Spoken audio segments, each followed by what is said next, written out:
Déjenme saludar a quien respeto, admiro, al maestro Ricardo Peralta, político, abogado, profesor y quien fuera subsecretario de Gobernación en tiempos de López Obrador.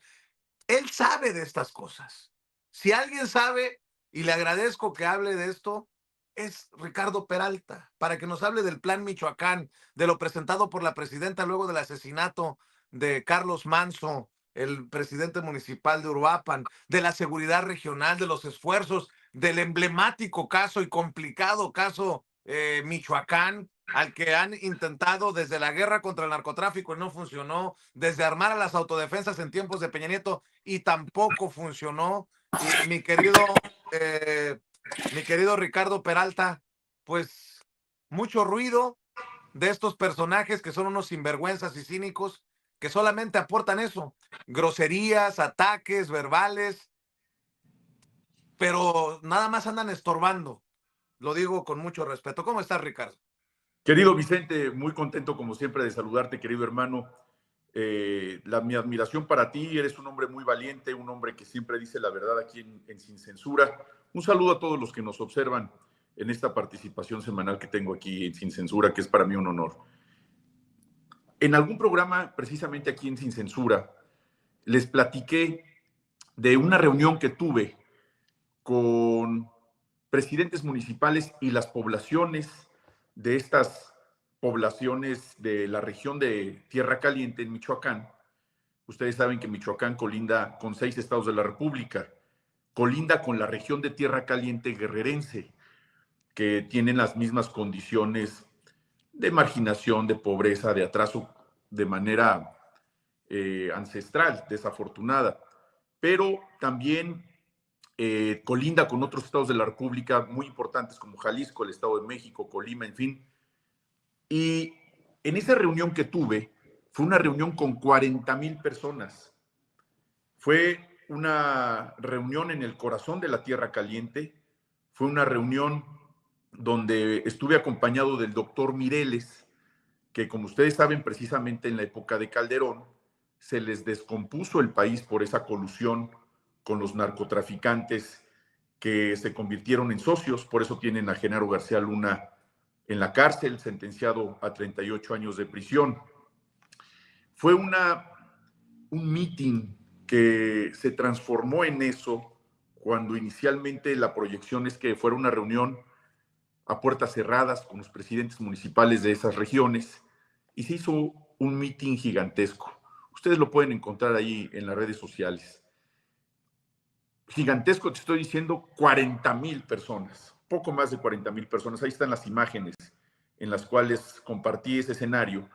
Y entonces se planteó la posibilidad de instalar plantas agroindustriales en la región de Tierra Caliente, para empezar, Tierra Caliente, para que la gente tuviera la posibilidad de llevar ahí sus cultivos de melón, sus cultivos de limón, de chía, de aguacate, de todo lo que se produce en esa región de la Tierra Caliente, y con la relación de la industria de la exportación, que por cierto no tienen representación en Michoacán, que son de la iniciativa privada, ellos iban a invertir precisamente para coordinar que ese mercado pudiera llegar hasta Japón con adquirentes seguros, es decir, iba a ser llave en mano. Aquí la producción se procesa en la planta agroindustrial, se enviaría a Japón, al puerto de Lázaro Cárdenas en barco, se iría hasta Japón y iban a ser socios 48, 52% los campesinos con los inversionistas, que por cierto los inversionistas eran michoacanos, empresarios michoacanos residentes en Los Ángeles de cuarta generación. Ellos eran los que iban a llevar a cabo la construcción de esta planta agroindustrial. Era cambiarle el escenario, cambiarle la vida a millones de personas que hacen comercio con esta región a nivel mundial, no solamente en la región de Michoacán. Pues, ¿quién creen que nos puso el pie? ¿Quién creen que evitó a toda costa que se llevara a cabo este gran proyecto que hubiera cambiado la vida económica de la región? Fue Silvano Aureoles, fue Silvano Aureoles. Silvano Aureoles nos acusó que nos estábamos reuniendo con delincuentes cuando estábamos en la población, con la población, Él es el que no se podía parar en tierra caliente porque la gente lo denostaba. Él es el que no quiso que se llevara a cabo esto al principio del sexenio del presidente López Obrador. Iba a ser esto una condición de revolución económica, social, de integración, y evidentemente esto iba a inhibir al crimen organizado. ¿Por qué? Porque era la comunidad entera en asociación con empresarios también michoacanos. Y en este meeting, les platicaba yo al principio de esta intervención, conocí una realidad que sinceramente no había yo escuchado antes, que eran los huérfanos de Calderón. Se me acercaron unas muchachitas jóvenes de 20 años, de la edad de mis hijas. Tú sabes, mi querido Vicente, yo tengo 5 hijos y ahorita hablamos del tema de la presidenta. Entre ellas tengo 3 hijas. Se me acercó una chica muy joven en aquel entonces. Estamos hablando que esto ocurrió a principios de 2019, en mayo de 2019.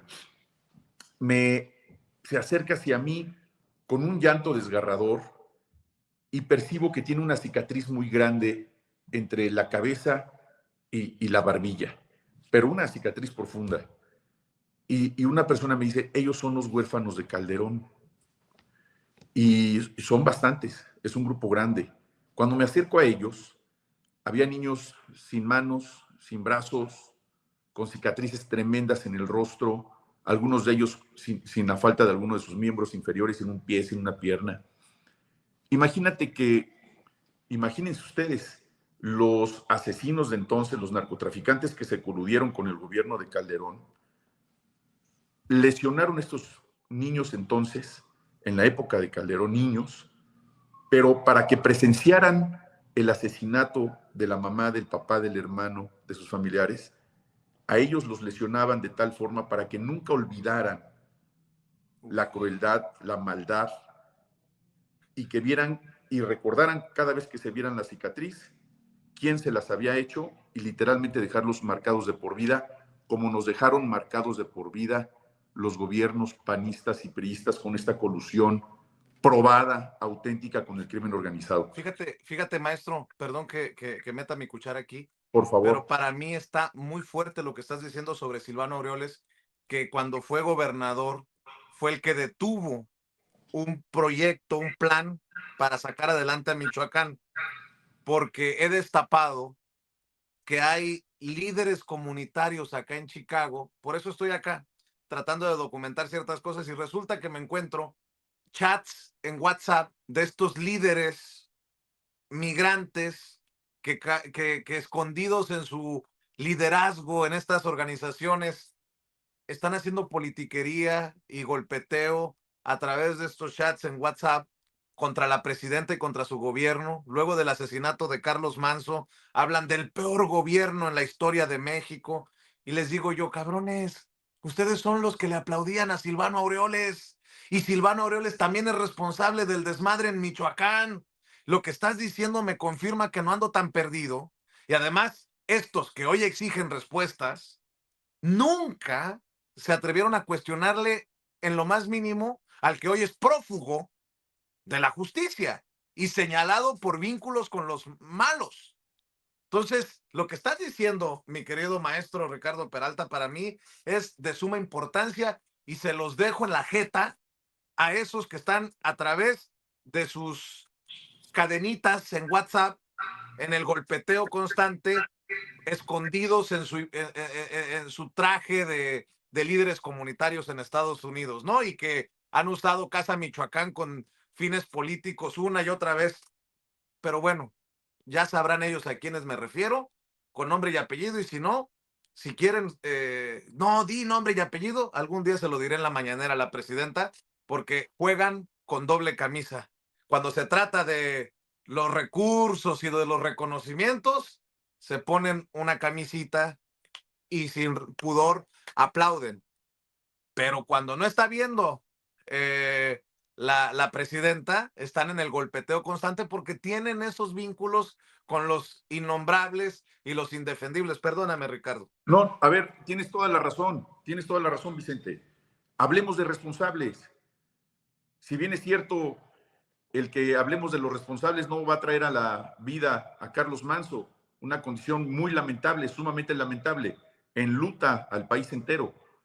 Pero sí tenemos que hablar de las responsabilidades políticas, las responsabilidades penales de quienes han gobernado Michoacán y que han hecho lo necesario para que no se recupere la paz en Michoacán y en otras partes del país.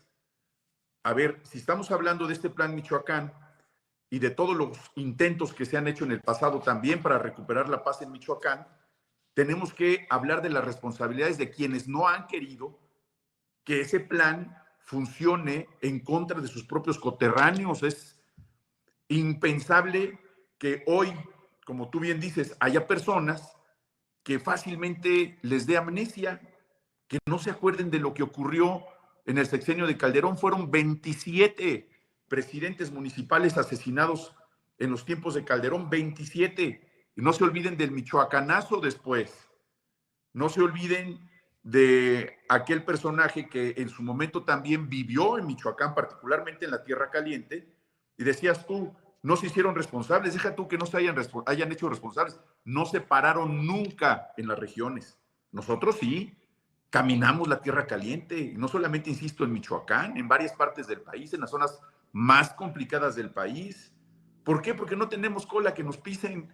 No hay ninguna colusión, nunca hubo ninguna colusión, al contrario, estar ahí presentes para que la gente se diera cuenta de que era un pueblo gobernando en la voz del presidente López Obrador. No nada más es el lema del gobierno del pueblo y para el pueblo, era el pueblo, es el pueblo, ahora representado por la doctora Claudia Sheinbaum. Es una realidad. No nos olvidemos tan rápido, compañeras y compañeros, de lo que apenas hace 7 años vivíamos en el país. Los funcionarios no se gastaban las suelas, estrenaban unos zapatos y los dejaban idénticos porque no se bajaban de las camionetas, no viajaban a las regiones más complicadas y las más agrestes de nuestro país por distintos temas, no solamente por la condición de la violencia y la delincuencia.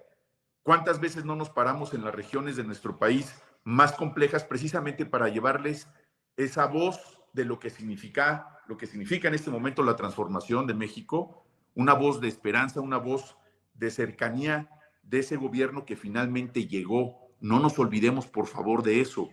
Y hablando de Michoacán, hablando de este plan, la iniciativa de la doctora Claudia Sheinbaum, que está implementándose desde ya, ustedes vieron, hizo una reunión inmediata con todo su gabinete, primero con el gabinete de seguridad, pero después con el gabinete en pleno, es precisamente para que cada uno de los distintos ramos de la economía, de la educación, del bienestar, del apoyo social, sobre todo el tema de la seguridad, va muy en serio.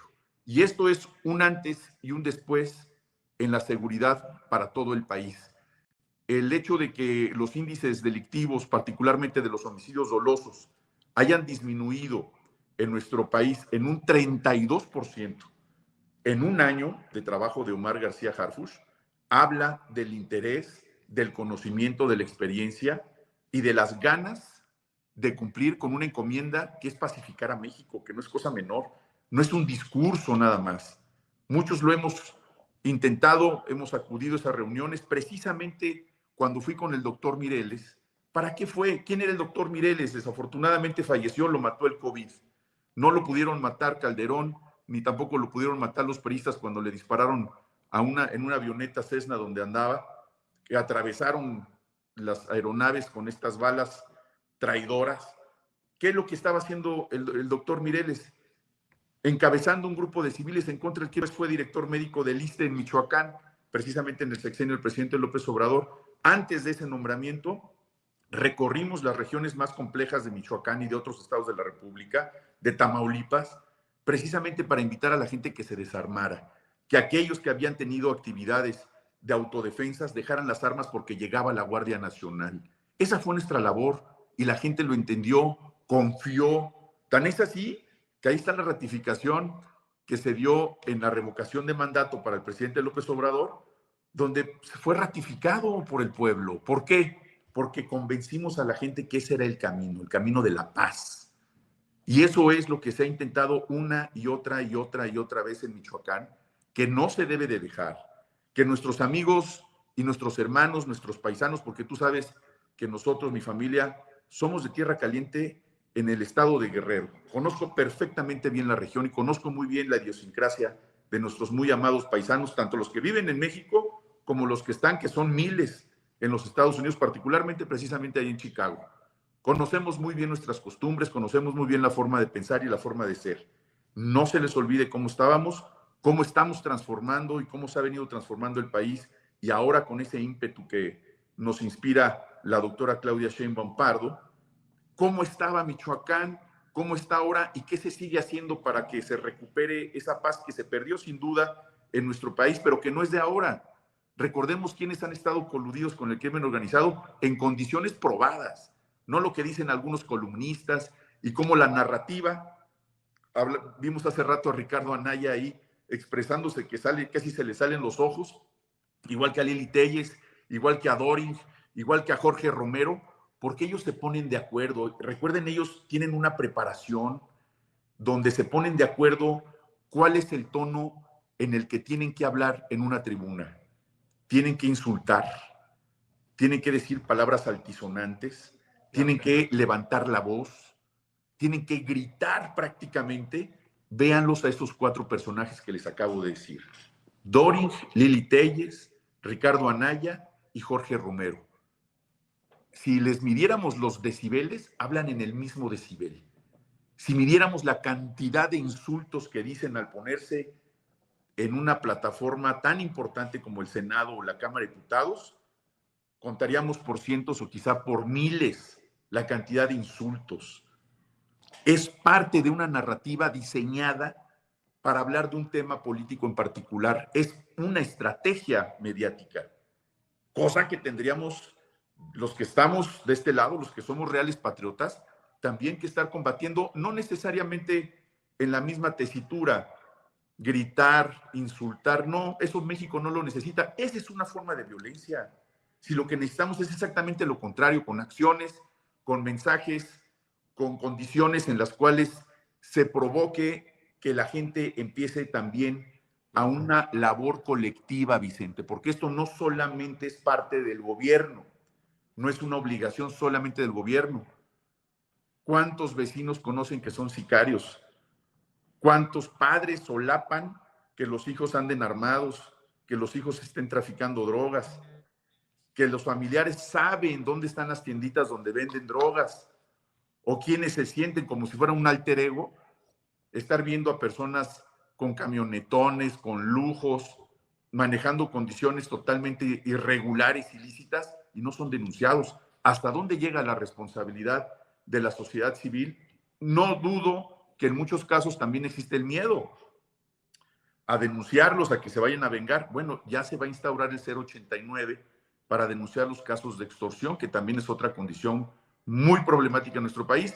Pero no olvidemos, insisto, algo. Esto comenzó con el gobierno de Felipe Calderón. No se trata de echar culpas nada más, no. Hay que ver de dónde viene la semilla.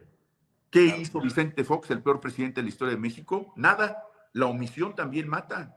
El desgobierno también afecta. Aquí están los resultados. ¿Qué hizo Peña? Nada. Nada, absolutamente nada. Hacer todavía más grande el polvorín. Y hoy estamos desafortunadamente cosechando a esos 3 sexenios que tanto daño le hicieron a nuestro país.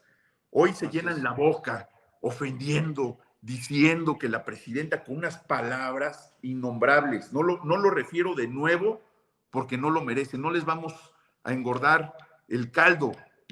Hay que ser muy ubicados. Toda la gente que ve aquí en Sin Censura tu programa, querido Vicente, es gente muy politizada que le gustan estos temas. Deben de darse cuenta que se trata de una estrategia de la derecha, de los conservadores, de los entreguistas, de los apátridas, que han hecho una y otra ocasión lo necesario para dividir al pueblo de México. Los que estamos de este lado, los que amamos a nuestro país, a los que nos duele lo que pasa con nuestro país, a lo que nos duele que sucedan este tipo de atrocidades en las comunidades que han sido abandonadas, que han sido marginadas, es momento de un llamado a la unidad, a la concordia y, por supuesto, a las acciones en contra de los que le hacen daño a nuestro país, querido Vicente. Oye, maestro Ricardo, tengo que correr, pero una reflexión de un par de minutos sobre el acoso a la presidenta. Pues, mira, más allá de lo que ella misma ha mencionado, que era una persona que se encontraba bajo el influjo del alcohol o quizá de las drogas, el hecho de que reaccione un hombre inmediatamente queriendo tocar a una mujer es deleznable. Yo creo que nuestra presidenta es una mujer muy fuerte, muy valiente, muy ecuánime. Este es un llamado de atención para todos los hombres, para que no eduquemos a nuestros hijos siendo unos machitos. Darnos cuenta hasta dónde esta educación machista que tanto ha afectado a nuestro país sigue creando estos hombres abusadores, acosadores, violadores, violentos. Es parte también de la violencia que vive nuestro país y que tenemos que erradicar entre todos. Mi solidaridad a la propia presidenta Claudia Sheinbaum Pardo. Son actos deleznables que tenemos que denunciar, que tenemos que repetir y no revictimizar. Increíble que un medio de comunicación la haya sacado en primera plana, es inaudito. Habla precisamente de la misoginia y del machismo que en los medios de comunicación tradicionales siguen estando como una forma de comunicación, que eso no es comunicación, eso es morbo, el morbo más impudoró, con un terrible, vamos a llamarlo así, no solamente con poca ética, está fuera de pudor. Es una condición que no merece ninguna persona y menos la presidenta de México. Muchas gracias, querido Vicente. Querido Ricardo, tus redes sociales para cerrar, maestro. Sí, Ricard Peralta, Ricard-Peralta en la red X y Ricardo Peralta Saucedo, tanto en Facebook como en Instagram. Muchas gracias y un saludo, mi querido Vicente. Nos vemos el próximo miércoles. Gracias, Ricardo. Un Abrazo, abrazote. cariño. Ricardo Gracias. Peralta fue subsecretario, por eso habla con tanto conocimiento de causa, fue subsecretario de Gobernación en tiempos de Andrés Manuel López Obrador, hoy catedrático universitario. Y déjeme ir